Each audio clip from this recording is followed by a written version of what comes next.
I remember having a conversation with somebody once, and just mid-conversation, they kind of just paused and said to me, you know, I believe in a higher power. I believe in a higher authority, God, whatever you call it, but I just can't get behind the idea that it's good or that it's even strong if evil is allowed to exist in the way that it does.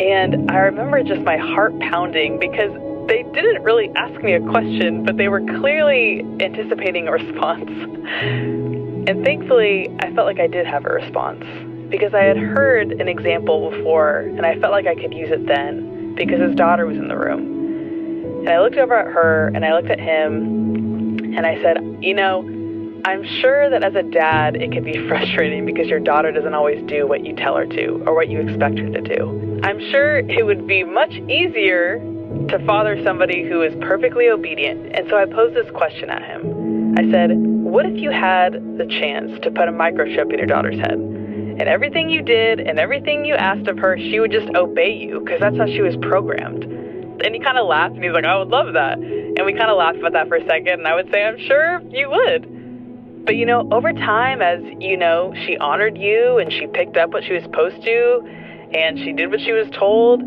Every time that she would hug you, and every time that she would say, I love you, you would know it wasn't real.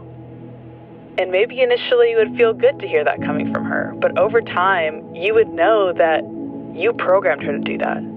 She wasn't saying it because she actually loved you. She was saying it because you told her to. I asked him if that made sense, and he was actually surprised. He said, no, it actually makes perfect sense. I think he understood my point. Evil exists because freedom exists. And freedom exists because ultimately God values love above anything else.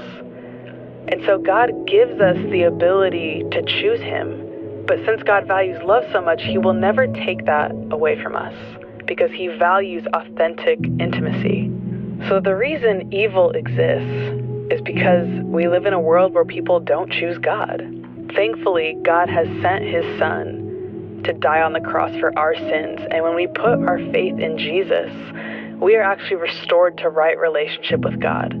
Through Christ, we have the power to turn away from sin and live life by the Spirit instead of the flesh. And it is in that loving, intimate, authentic relationship with God that we become more of who we were created to be and can help others do the same.